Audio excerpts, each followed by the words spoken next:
Olá, você provavelmente deve estar na página da contemconteúdo.com/podcasts, que é o lugar onde a gente reuniu todas as informações sobre como a gente trabalha com narrativas em áudio. E aí no primeiro trimestre de 2021 eu comecei a perceber que muitas dúvidas chegavam nos prospects, nos e-mails que a gente recebe pedindo orçamento. Então eu resolvi consolidar a maioria dessas dúvidas num rápido webinar, como gostam de chamar, ou talvez seja numa rápida apresentação do potencial que a mídia podcast tem, algumas tendências atuais de mercado, como é a nossa forma de trabalhar e, claro, como é que é a estrutura comercial que a gente imaginou para entregar o melhor programa, melhor temporada dentro de um ciclo de investimentos saudável para todo mundo e, claro, alguns dos programas que a gente já tem no ar. Eu separei em alguns capítulos, então de vez em quando eu vou aparecer aqui no vídeo, outras é a apresentação que vai vir para frente e a gente vai nessa dinâmica, tudo bem? A qualquer momento que você parar o vídeo, você pode mandar um e-mail para mim, mauro@contemconteúdo.com, ou me achar no Telegram ou no WhatsApp.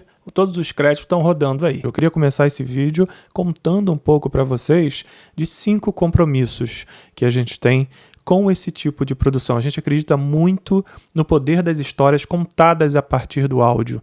E a gente sabe que isso tem tudo para dar certo em 2021. Por isso, antes de seguir com qualquer parceria que a gente possa desenhar nesse ano, a gente gostaria de falar sobre 5 compromissos que guiam a nossa produção desse tipo de história. A gente produz podcast para levar emoções genuínas e histórias reais às audiências de nossos clientes. A gente conta com a ajuda deles para encontrar essas histórias. Então, o trabalho de parceria é fundamental. Mais do que isso, a gente acredita também que essas histórias nascem de pessoas reais. Marcas são criadas a partir da manifestação dessas histórias na cultura de suas organizações. As marcas são feitas por empresas que são feitas por e para pessoas, não é mesmo? O som tem, enfim, o melhor dos potenciais para ligar todos esses pontos. Bom, e até por isso, nosso compromisso número 3 é que a gente sabe que se a gente não tiver um apuro técnico, os pontos 1 e 2 não fazem sentido, certo? Compromisso 4. A gente entende que o sucesso de um podcast mora no encontro da recorrência, ou seja, ele ser publicado periodicamente, com a intimidade auditiva que a gente cria contando histórias. Junto com os nossos clientes, nós nos responsabilizamos por manter essa recorrência ao longo de 2021, 2022, 2023 e quanto tempo a gente trabalhar junto. E assim a gente sabe que consegue fidelizar as audiências a partir de momentos únicos que a gente vai criar. Mas tem mais. O 5º compromisso é que a gente tem consciência de que no mundo contemporâneo a gente vive distribuindo pegadas digitais por aí, não é mesmo? Então, para atingir nossos objetivos enquanto negócio, a gente precisa planejar com base na visibilidade destes dados, ou seja, ter uma atenção completa às métricas, desde a concepção do projeto. E com esses dados, a gente consegue construir narrativas alinhadas aos propósitos de cada segmento de atuação das marcas. A gente já atendeu o agro, a gente já atendeu produtos de consumo, marcas de entretenimento. A gente sabe que cada segmento, cada tipo de marca tem os seus objetivos. Ok, tudo bem. Temos 5 compromissos que vão constituir a nossa maneira de entender o potencial de se trabalhar com narrativas em áudio. Mas quando o assunto é podcast, afinal, o que dá para fazer com podcast? O que é o podcast, em primeiro lugar? E o que dá para fazer com esse tipo de solução? Quais são os formatos que fazem mais sucesso? Essa é a primeira pergunta que normalmente aparece e a gente vai entender todos os detalhes agora sobre isso. Primeiro, o que é um podcast? A palavra, não sei se você sabe, nasceu da união de outras duas. Do iPod, da Apple, e do broadcast, que é o ato de espalhar histórias, espalhar mensagens. A invenção cabe a um jornalista inglês chamado Ben Harmsley, que publica um artigo no jornal The Guardian em 2004. E olha que legal, o primeiro programa brasileiro foi o Digital Minds, de um podcast chamado Danilo Medeiros, um abraço Danilo, em outubro de 2004, por isso o mês que a gente comemora o dia do podcast no Brasil. O que dá para fazer com podcast? Bom, são histórias contadas a partir do áudio. Embora a gente tenha muitos formatos por aí, a gente já vai apresentar eles rapidamente aqui, é nas histórias que a gente tem que estar concentrado. Fala-se muito que podcasts também reúnem a mitologia de uma trupe. E com isso, aqui na contemconteúdo.com, a gente quer dizer que é importante você fechar um time de podcasters e de entrevistados muito bom. Você tem que passar essa química. Essa química é conseguida, claro, pela recorrência, por estar sempre produzindo, mas a formação do time também é um cuidado importante. Claro, a gente tem que criar recorrência, eu já vou explicar por quê, e também manter uma intimidade auditiva. A gente é uma voz dentro da cabeça de cada um dos clientes da sua marca. Então, manter um tom coloquial, saber receber com boas histórias e manter essas histórias sempre sendo publicadas é algo muito importante para o podcast. E, claro, reconquistar o contato direto. Deixa para lá e-mails que não vão ser abertos, as timelines das redes sociais que às vezes escondem mais do que mostram, porque podcast chega de 1 para 1. Sim, a gente consegue fazer isso com podcast. Dando sequência, vamos entender os formatos mais comuns. A gente tem até alguma polêmica hoje em dia se o que está somente no YouTube é podcast ou você precisa estar no agregador. Descontando essa questão teórica, no geral, a gente já tem alguns formatos consagrados, que é bom a gente ficar de olho quando está começando a trabalhar com esse segmento. A gente tem o famoso papo de mesa ou mesa-cast, que pode ser tanto real quanto virtual, hoje em dia cada vez mais virtual em função, claro, de todas as limitações de saúde que a gente tem no momento do mundo, né, de 2019 para cá. Mas aí a gente pode citar Rapadura Cast, o próprio Nerdcast, o Mamilos, o B9, eles são podcasts criados ao redor de uma conversa de mesa que você aperta o REC e o papo corre solto, a edição é mais simples, então eles têm uma facilidade técnica maior de serem produzidos. 2 outros tipos, organizados aqui na complexidade de serem produzidos. Você tem a entrevista 1 para 1, onde você liga um Zoom ou até mesmo uma ligação telefônica com o equipamento correto, entrevista o presidente da sua empresa, uma pessoa com alguma distinção no meio, também tem uma dificuldade mais simples de ser realizada, tem só que ter cuidado com as técnicas de entrevista, que não tem a ver exatamente com podcast, vem lá do jornalismo, mas técnicas de entrevista para aquele papo render. Logo depois a gente tem o Giro de Notícias. E como exemplo, eu deixo aqui o resumido do Bruno Natal, um podcast excelente. Todos os links vão estar lá na página contemconteúdo.com/podcast para você dar uma olhada. Mas o Giro de Notícias é simples de fazer, porque normalmente é uma pessoa lendo, talvez é um participante externo, mas normalmente é uma pessoa lendo. A dificuldade aqui fica por conta de um roteiro bem feito. Quanto melhor for o roteiro, mais concatenado, melhor será esse programa. O Bruno faz isso muito bem. Seguindo aqui na nossa linha de dificuldade, a gente tem os podcasts narrativos, no qual você tem uma história com início, meio e fim. E aqui toda a técnica de roteiro é aplicada para você criar turning points, para você criar clímax, anticlímax, para você ter uma linha narrativa que conduz a pessoa ali de forma constantemente conectada. A gente tem o Caixa de Histórias, que fala de literatura, do Paulo de Carvalho, excelente, e o 99% Invisible, um dos podcasts seminais dos Estados Unidos, que basicamente inaugurou esse tipo de se produzir história. E atualmente tem um tipo de podcast que está entrando no radar aí, que é o podcast em que faz a transcrição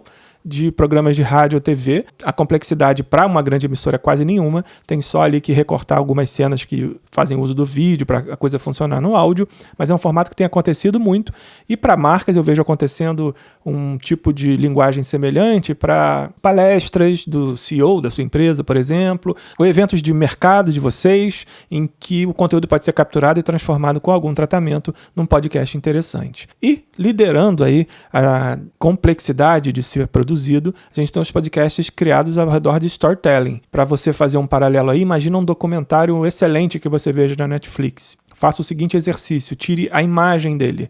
Então toda aquela narrativa, todo aquele clímax, a trilha original, ele é um podcast de storytelling. Eu selecionei o caso Evandro aqui do Projeto Humanos como um exemplar icônico desse formato de storytelling. A complexidade de produção, para vocês terem uma ideia, envolveu só de produção 1 ano, fora pesquisa, fora equipe envolvida. É muito legal de fazer esse tipo de projeto, mas a gente tem que entender que ele demanda um esforço até mesmo de gestão de expectativa muito grande. Você tem que se esperar, dar tempo ao tempo para isso ser produzido. Do mais simples ao mais complexo, ainda resta outra questão nessa introdução aqui ao mundo dos podcasts. Qual é o segredo da frequência de publicação?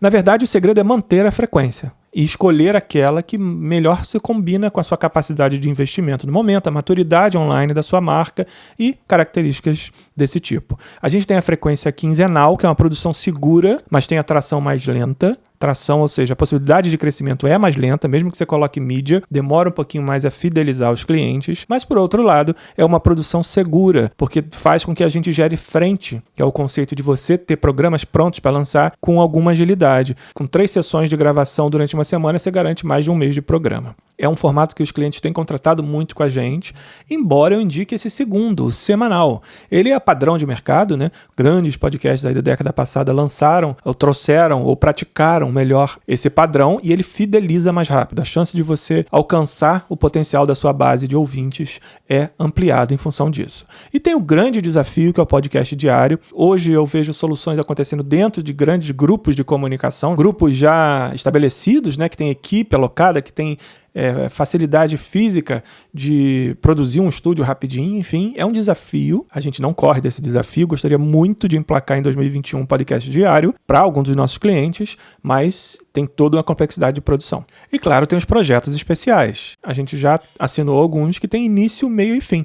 Então a gente vai fazer uma temporada de 10 episódios, contar um arco fechado de histórias, em que a gente vai trazer alguma novidade da sua empresa, da sua marca, vai desenvolver aquela questão e finalmente vai chegar num clímax, vai prometer uma segunda temporada, por que não? Então fiquem atentos, não tem a frequência correta, tem a frequência mais indicada e, uma vez estabelecida a frequência, tem a obrigação, tem um compromisso de seguir publicando por motivos que eu vou explicar já já. Então você produziu o seu podcast com a gente, adorou o resultado e tem também outra dúvida. Como é que o meu podcast vai chegar aos ouvintes? Como é que eu vou aumentar a chance de ser ouvido em meio a tantos programas? Que técnicas a gente pode utilizar para que esse programa seja mais ouvido? Então a gente separou em 4 grandes fases de disseminação desse conteúdo. A gente tem a fase 0, que é a subida no feed, ou seja, o cadastro do áudio, da imagem, do texto no programa que faz a gestão da distribuição desse conteúdo em áudio. Então o cadastro no feed é o momento 0. Quem já for assinante já vai receber, certo? Para amplificar um pouquinho mais, você conta com a distribuição nos agregadores.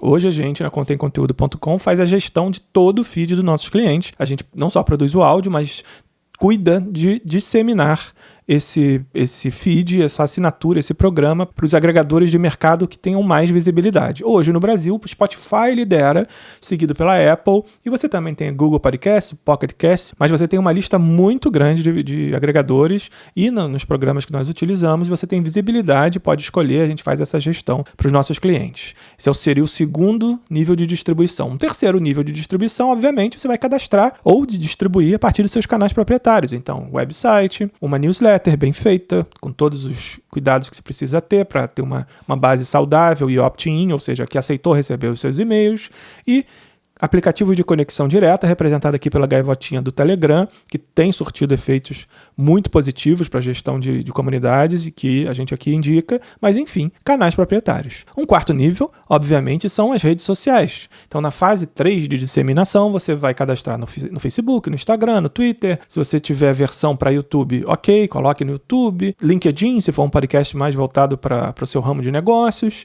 Você cadastra em redes de terceiros. E, se isso couber no projeto, você também faz um investimento em mídia a partir das unidades ali de cadastro e gestão de mídia online programática para que isso chegue a mais gente. E aqui tem um detalhe muito importante, muitos clientes e prospects perguntam como é que essa máquina funciona da maneira ótima. O que a gente indica? Ok, você tem uma grana para impulsionar, isso é ótimo, mas faça isso para abastecer canais prioritários. Não faça mídia por mídia dentro da rede social, não faça mídia que não tenha conversão, enfim, foque nos seus canais proprietários e prepare esses canais proprietários para gerar assinantes para o seu feed. Por que isso? Com o tempo, você vai diminuir a sua dependência de mídia e trabalhar com uma base cada vez mais saudável. Lembrando que todos os parâmetros de cookies, de gestão de publicidade de terceiros estão sendo revistos agora em 2021. Então, esse é um desenho que a gente indica. Tentar se libertar paulatinamente à medida que for formando e refinando a sua base de ouvintes e assinantes, quebrar essa dependência da mídia. E aqui, de uma forma muito geral, como é que a gente mede o sucesso dos programas? E aqui eu usei a matriz do Spotify só para a gente ter um exemplo básico, tem outras maneiras de medir isso, mas o Spotify responde por grande parte da audiência, principalmente de novos entrantes depois de 2017, então é importante entender a lógica dele, né? Então, digamos que ele vai numa gradação do nível de relacionamento que ele tem com o seu programa, tá? Então, o nível mais superficial é o que eles chamam de inicializações. É quando o seu usuário ou seu ouvinte clicou no play, às vezes ele nem é seu assinante.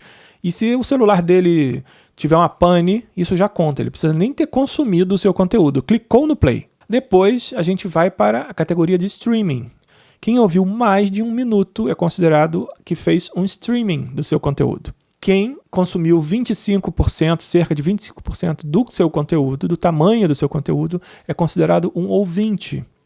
E quem clicou no botão de assinar, que é claro o objetivo das estratégias todas que a gente vai apresentar para você, vira um seguidor. E aí está fidelizado, tende a ouvir mais o seu programa. Isso dá alguns insights para a gente. Então, quando a gente produz programa, a gente pensa no primeiro minuto como uma das partes mais importantes de qualquer podcast. É o minuto de ouro para poder quebrar essa primeira barreira. A gente tem que, de alguma forma, garantir a retenção nesses primeiros 5 minutos, considerando um programa de meia hora, que é mais ou menos a média. E aqui vem técnica de roteiro, vem empatia do locutor, vem uma série de coisas que a gente olha. E, por fim, focar na captação de assinantes em todas as suas comunicações, naquela campanha de mídia que eu mostrei alguns slides atrás. Ok, entendemos aí uma teoria básica sobre o mundo do podcast, como medir os acessos, como estruturar os formatos, e agora o que toda essa arquitetura de soluções, essa maneira de contar histórias, está refletindo no mercado. Eu trouxe alguns números, tá? Se você seguir aí pela lista aí do YouTube, principalmente, tem um minuto que a gente muda de assunto, tá? Os capítulos estão organizados por tempo, mas é importante você ficar aqui para entender o potencial desses números e como eles impactam qualquer estrutura, qualquer estratégia de comunicação hoje. Vamos lá. De 2019 para cá, a gente teve 200% de aumento de horas dedicadas à escuta de podcast. Todos os dados que eu vou mostrar a partir de agora são do report anual do próprio Spotify. Reflete a realidade do Spotify, mas como eu disse, ele de certa forma comanda o mercado hoje. Em 2020 a gente teve 30% de crescimento, tirando o podcast de vez do nicho. Ele já foi muito nichado ali em tecnologia, cultura pop, homens com 25+, isso mudou completamente nos últimos 2-3 anos. Então, só para vocês terem uma ideia, a gente hoje tem 40% de ouvintes 18/24. A maioria deles veio com essa chegada em peso do Spotify, tá? Mulheres e homens quase empatados. E 40% dos usuários free já ouviram podcast pelo menos no último mês. E aqui a referência é o início de 2021. Então, para você ver como uma plataforma teve a capacidade de mudar e por isso que a gente tem que pensar a maneira de produzir para o ambiente dela. Rapidamente, eles gostam de ouvir mais no mobile, novidade nenhuma, desktop já liderou, mas o mobile hoje é o líder de audiência e os dias dias úteis da semana estão equilibrados em preferência, finais de semana cai um pouquinho, 81% ocorre durante a semana, e 51% de quem já é ouvinte gosta de ouvir todos os dias. Então, mais uma maneira de fidelizar, mais uma razão por que é tão importante ter clientes fidelizados. Isso aqui é um dado muito importante quando você trabalha principalmente com bem de consumo. 81% dos ouvintes afirmam ter tomado algum tipo de decisão quando ouviram programas das suas marcas preferidas, dos seus programas preferidos. Então a gente está falando de pesquisar produto na internet, se conectar com a marca em mídias sociais e até falar sobre a marca com outras pessoas. Ou seja, é uma plataforma de fidelização como poucas existem e de disseminação dos valores da sua marca. Legal, um mercado que está aquecendo, que está crescendo, que tem entrada de Spotify, entrada de grandes grupos de comunicação, mas como é que a ContemConteúdo.com se insere nesse segmento? Como é a nossa forma de trabalhar? Eu vou explicar agora o centro da nossa metodologia, todas as etapas que a gente cumpre para entregar o melhor em podcast hoje. Vamos lá. É que a gente acredita aqui no processo incremental. As histórias de sucesso, elas surgem e vão para o imaginário popular aos poucos, elas precisam de tempo para reverberar. Por isso a gente criou um processo de trabalho para ir acertando aos poucos e acertando sempre e errando cada vez menos. Ele segue uma linha aqui básica, que começa com um planejamento, depois tem o desenvolvimento de toda a identidade sonora daquele programa. A gente oferece um mês piloto para testarmos juntos, a partir de métricas que a gente define se o formato está funcionando. Feito isso, a gente analisa e planeja uma temporada. A primeira temporada é muito importante. Podcast não é um trabalho de curto prazo. Depois dessa temporada, a gente faz uma análise de métricas, de sentimetria, de como é que está funcionando nas redes sociais e propõe ou não um redesenho. Então a gente, no planejamento, analisa o segmento, a concorrência, as tendências mesmo de podcast, entrega um documento, fecha uma reunião para a gente apresentar não só o estratégico quanto o tático, com planejamento de canais, de como a gente acha que aquele programa pode se desenhar. Depois a gente vai para o nosso estúdio para arquitetar toda a identidade sonora, que normalmente é composta de kit de abertura, vinhetas de passagem e conclusão, mas a gente pode pensar em trilhas sonoras exclusivas também, dependendo do desenho e do formato, mas no geral são esses elementos básicos. Depois a gente produz o mês piloto, que é uma frente inicial entre 3, 4, 5 programas, para a gente testar o conceito e fazer acertos de formato. Lançada no mundo dos podcasts, para ver como é que foi a recepção, se está funcionando, como é que está a retenção. São métricas iniciais, não são métricas de performance, para a gente sacar o formato. Feito isso, a gente desenha a temporada. O indicado pelo próprio Spotify são temporadas entre 6 e 9 meses, muito em função de você treinar o algoritmo, ser percebido, entrar em seleções orgânicas que eles fazem. Então é um trabalho de médio e longo prazo, sim. E daí dá pra gente pensar em arcos narrativos dos mais variados, dá para aproveitar a sazonalidade do seu segmento, dá para fazer todo tipo de trabalho nesse calendário. Encerrada essa primeira temporada, é importante ter um checkpoint estratégico para a gente analisar número, insights e dali tirar redesenho ou não, e caso seja necessário redesenhar, em alguns casos não é, a gente segue crescendo, mas em alguns casos a gente acerta a rota, muda locutor, muda vinheta, enfim, faz todo um estudo de trabalho para retornar com uma nova temporada. E aí esse ciclo se repete conforme a gente estabelecer nossas relações comerciais. É claro que metodologia não é muita coisa se a gente não pensa na forma de transformar isso numa relação comercial. Nós estamos aqui para demonstrar que dá para fazer o melhor dentro de uma estrutura comercial, de uma organização comercial confortável, tanto para a gente quanto para você, marca que pode ter qualquer porte, qualquer tamanho. A seguir eu vou explicar como a gente separou em 3 grandes fluxos de contratação que vão amadurecendo conforme a gente também vai amadurecendo a nossa relação criativa. Acompanha, é bem simples. Então, se um podcast é um projeto de médio e longo prazo, nossa relação também tem que ser. Mas também o investimento não precisa vir no primeiro flight, nas primeiras ideações. A gente vai desenhar um plano de investimento de acordo com as metas que a gente quer atingir junto.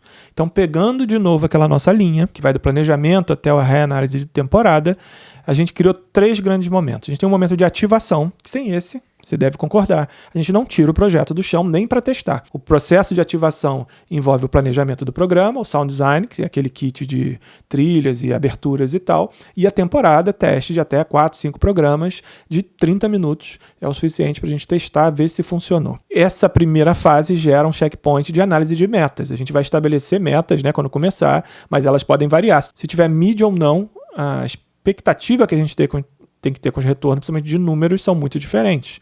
Então a gente estabelece em conjunto essas métricas, faz a medição delas, vê o que não funcionou e funcionou, e uma vez entendido que estamos prontos para decolar, a gente decola com a temporada e inaugura a fase de temporada, no qual a gente fecha um contrato de produção.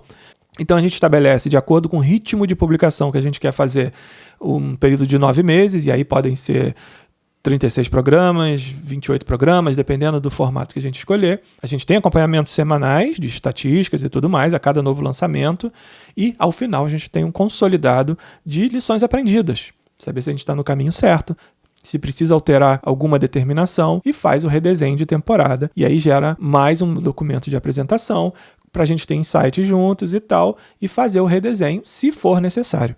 E aí a nova temporada entra de acordo com os acertos. Então, essa é uma maneira de trabalhar em que a gente, a cada momento, vai repensando o investimento que é feito. Você não precisa entrar logo com super investimento, sabendo que você está testando ainda o território, a aderência dos valores da sua marca a esse tipo de ambiente. E aí é que a gente trabalha essas 3 realidades. Na fase de ativação, que é a fase inicial, a gente faz um investimento único, como se fosse um pacote, com 50% no início do planejamento, para startar o projeto aqui dentro, e 50% quando a gente entrega a temporada teste. Então é como se tivesse uma consultoria, com a diferença que de fato vai ter programa no ar, vai ter feed já pronto, que pode seguir com você, vai ter assinatura sonora que pode seguir com a sua marca. A gente vai testar junto a solução, apontar melhorias para seguir em frente. E aí que entra o segundo momento de investimento, que é o contrato da temporada. Então a gente vai estabelecer um contrato de quanto tempo vai ser o programa, quais são as metas que a gente imagina, vai orçar isso e teremos um FII mensal pago todo dia 5, após o primeiro fluxo de entregas. E aí fez o reprojeto, terminou a temporada, quer redesenhar.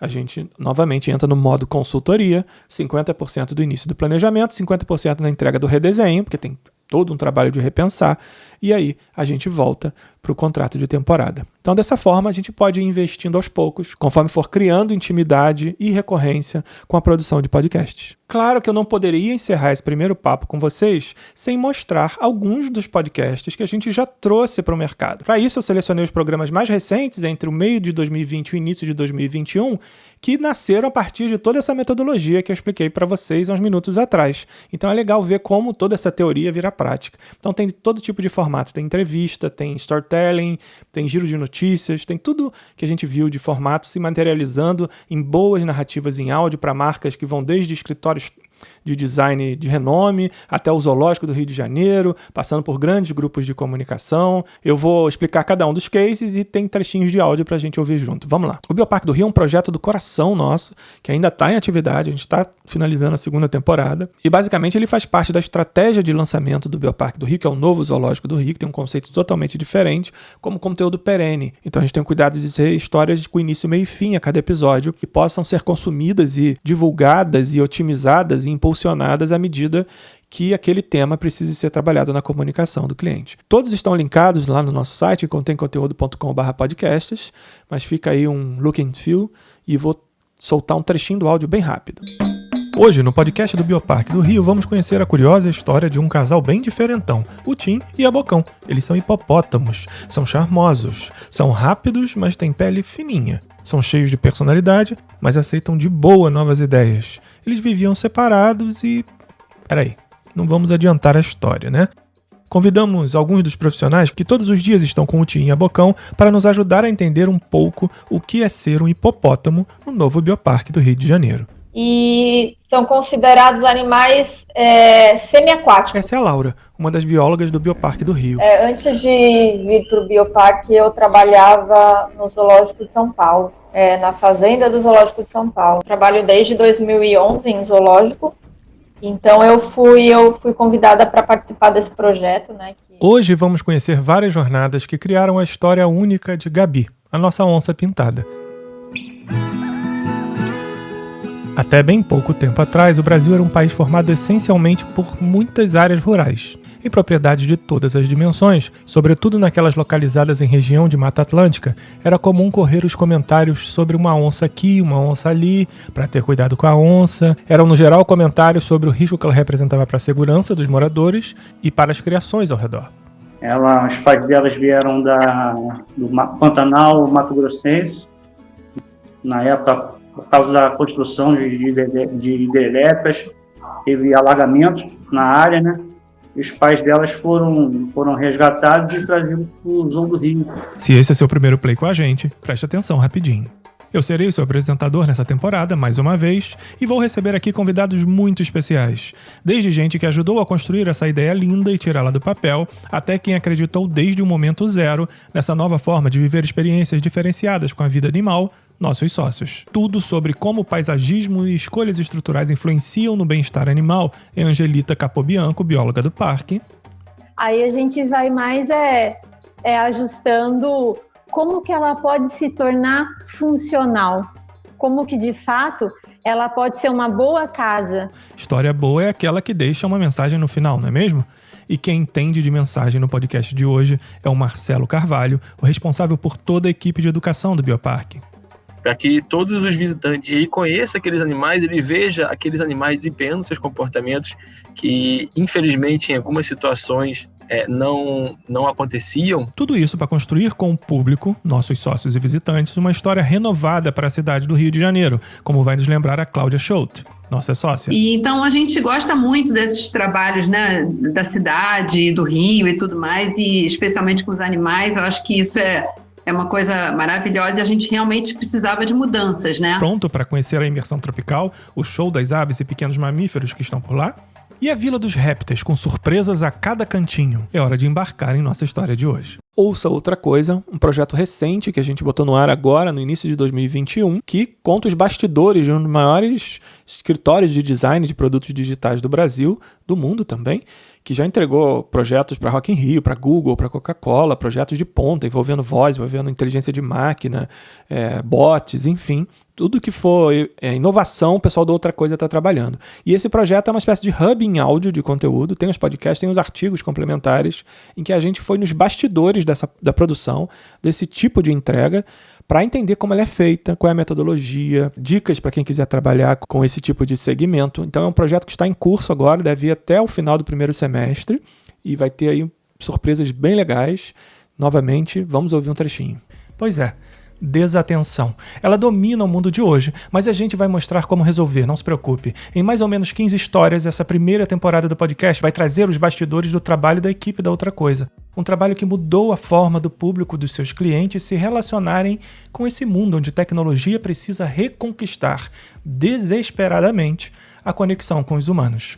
Ou como eles gostam de dizer por lá, a tecnologia amplifica, mas o design simplifica. O segundo programa do podcast Ouça Outra Coisa vai levar você para o mundo das interfaces de voz, dos assistentes que nos respondem direto da nuvem, que controlam as luzes em nossas casas, nos trazem informação, entretenimento e até mesmo a pizza de sexta-feira.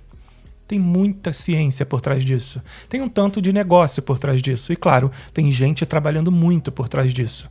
E foi assim que começamos mais um papo com o time da Outra Coisa. Primeiro, Marcelo Gluss, um dos fundadores da empresa. O papo já estava rolando uns minutos, mas nesse ponto específico o programa começou de fato, quando eu lembrava que já havíamos ensaiado o tema em outra oportunidade. Cara, eu acho que ainda não chegou no gerúndio do Estourando. Eu acho que tem um disco do Rapa, que é o Silêncio que Precede o Esporro. Eu sinto que a gente está no silêncio que precede o esporro. Pelo menos aqui no Brasil o esporro ainda não aconteceu, mas a gente já tem boas evidências que ele vai acontecer. Na verdade, ele já tem um certo esporro, que as pessoas já estão se comunicando através de voz fortemente no WhatsApp. A gente teve alguns projetos com jogos, então a gente, e até misturando com educação um pouco também, que é uma especialidade da Outra Coisa, né? A gente fez o Adedonha no ano passado, né? Entregamos aí no final do ano passado, em 3 línguas diferentes, aquele jogo famoso, o Stop, né? A gente acho que até falou no último episódio, só que convertido para interface de voz. Já tinha um aplicativo, a gente criou uma interface de voz. Um mercado em expansão que requer profissionais com capacitação diferenciada e que é formado por grandes desafios. Posto esse cenário, na hora eu me lembrei daquele filme. O quão distante a gente está daquele filme Her, por exemplo? Muito. Tá bastante.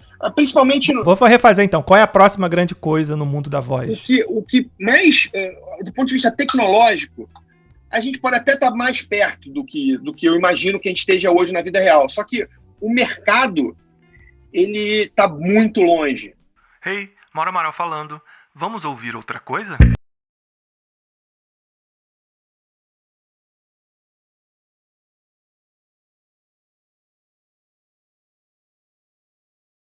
No programa de hoje, você vai entender a importância de se produzir conteúdo proprietário, como as estratégias ao redor desses hubs são diferenciadas e mais eficazes, como modelar um deles e até mesmo se preparar profissionalmente para isso. Também fazer um comercial pontual que representasse sua ideia também não era suficiente.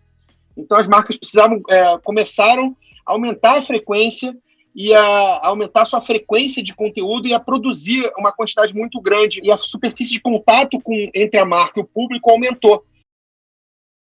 Como vocês podem ter notado, tanto no primeiro como no segundo, no Bioparque do Rio como aqui, eu sou o host, eu sou a voz dos projetos. É um modelo que funciona muito bem, porque eu tenho experiência de podcast, estou trabalhando desde 2008 produzindo, então às vezes otimiza a direção do próprio programa eu estar à frente, mas não é mandatório, como é o caso, por exemplo, do Meu Caminho, em que a gente, em parceria com o Grupo Dreamers, um dos maiores grupos de comunicação do Brasil, a gente desenhou a solução para um casal de locutores, teve a produção musical de um estúdio parceiro e ficamos ali mais na direção criativa do projeto. Então é um formato que também acontece, tem uma outra necessidade de investimento, mas também tem resultados bem interessantes. Vamos ouvir um trechinho só para entender como é possível, a partir da voz de outros locutores, também desenhar um projeto bem legal. O que faz com que a percepção de que gente, eu quero responder essa de novo. Pode, tá uma boa. Eu tava pensando, quando é que ela vai chegar? Também não sei. Eu tava até gostando. Meu Caminho. Assinou, agora é meu. O podcast que tira você do lugar comum.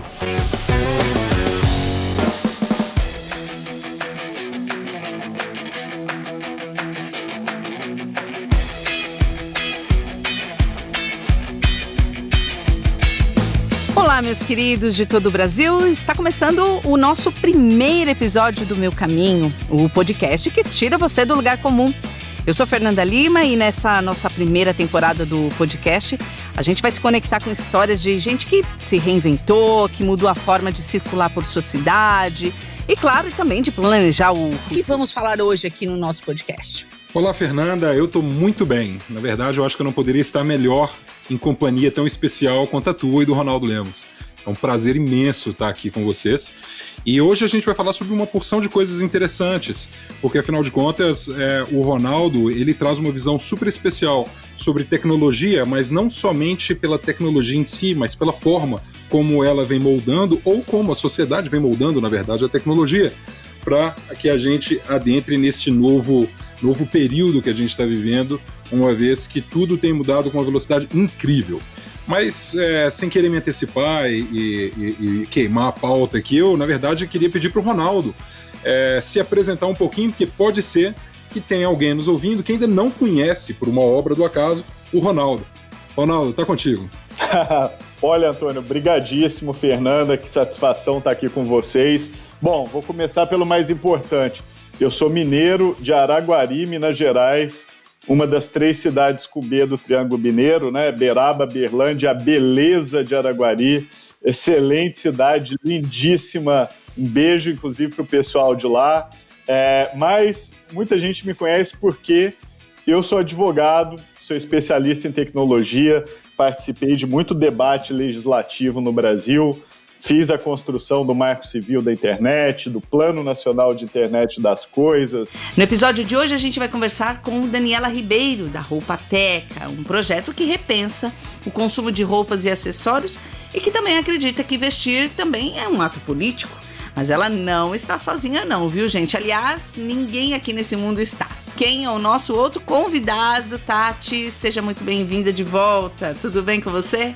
Tudo ótimo, Fernanda. Oi, pessoal, eu sou a Tati Rocha, estou mais uma vez com vocês, saindo do lugar comum, e eu vim hoje para tietar esse nosso novo convidado.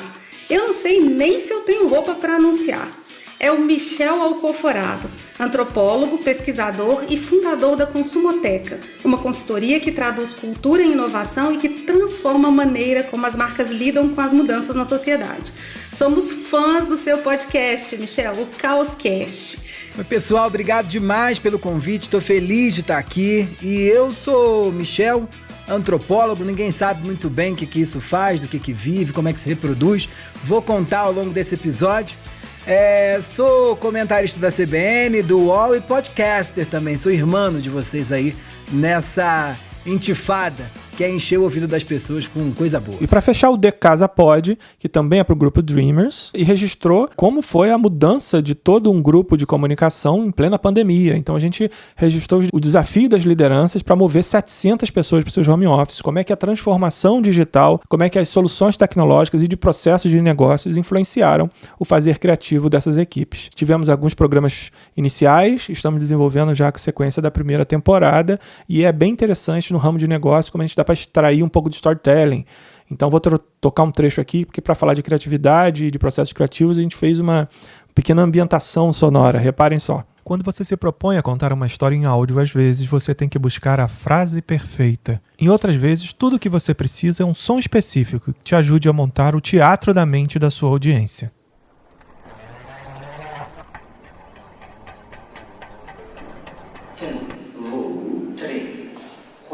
Até agendarmos esse papo para o segundo episódio do De Casa Pod, esse era o som que relacionava a rotina do Luiz Teles. Em outros tempos, ele se dividia entre os escritórios do grupo e, não raro, esbarrávamos pelos corredores em velocidades diferentes. Eu indo pegar um café e ele se movimentando muito rápido, e sempre com uma mala pronta para a próxima reunião. Rodinhas, embarque, pouso. Voo 3, 4. Reunião, rodinhas, embarque, pouso. Rodinhas, embarque, pouso. Rodinhas, embarque, pouso. Reunião, rodinhas, embarque, pouso. Então, tudo mudou. E nada mudou. E tudo mudou novamente. A arte de contar histórias assume agora uma posição crucial na busca de propósitos concretos que marcas redescobrem todos os dias. Momento que as marcas descobrem que de repente podem fazer algo por identidades que estavam sem o holofote merecido. Ou então, condicionar ideias apenas antes só criativas ao maior desafio logístico de toda uma geração. O contexto, os dados, a realidade, esses são só alguns dos ingredientes que você vai ouvir o Teles misturando em seu caldeirão de pensamentos nos próximos 30 minutos. Mas diferente do Jetafix, que preparava a poção mágica para o Obelix ficar cada vez mais forte, o Head de Storytelling e artista plástico paulista nos dá o segredo menos secreto de todos os tempos. É o momento de um trabalho renovado em um mundo que voltará mais próximo e mais focado em gestos simples, e não de fórmulas mágicas. Mas, como tudo nessa jornada em que os home offices de todos aqui do grupo vão ajudar a redesenhar o cenário de comunicação nesse novo mundo, tudo começa com uma surpresa muito grande, né? Eu acho que todo mundo acabou ficando muito assustado com a velocidade com que as coisas aconteceram. Eu lembro que foi numa quarta-feira foi quando a OMS decretou que era pandemia. WHO has been assessing this outbreak and we're deeply concerned that COVID-19 can be characterized as a pandemic. Eu ainda estava no Rio, na quinta-feira eu voltei para São Paulo e aí nunca mais eu voltei para o Rio porque eu viajo toda semana para lá. E aí na segunda seguinte eu estava na segunda na agência, na terça-feira foi o dia em que tudo se transformou e quarta-feira a gente estava 700 pessoas dessa estrutura aqui, já fazendo um mega super conference call, todo mundo no seu próprio home office. Eu acho que você deve estar se perguntando assim, o que a gente faz agora depois de tanta informação? Então tem basicamente duas grandes coisas que você pode fazer, acompanha aí. Então eu aconselho que você vá em contemconteúdo.com/podcast. Se você já tiver uma ideia de como quer trabalhar narrativas em áudio para sua marca, vá lá no formuláriozinho que a gente tem, onde você vai fazer um pequeno briefing e normalmente um dia e meio, às vezes até no mesmo dia a gente já entra em contato para marcar uma reunião e ter um briefing completo. Ou se você já quer encurtar esse caminho e entrar em contato com a gente diretamente, pode ser pelo Telegram, pelo WhatsApp, pelo e-mail, faz isso também. E eu tenho certeza que a gente vai chegar num projeto muito legal e trazer a narrativa em áudio para dentro da sua marca. É isso. Espero que você tenha gostado desse primeiro contato com a contemconteúdo.com/podcasts. E se você gostou da forma que a gente cria narrativas em áudio, entra em contato com a gente em alguns dos formatos que eu acabei de sugerir. Fiquem bem, ouça cada vez mais podcast e conte com a gente para contar histórias em áudio.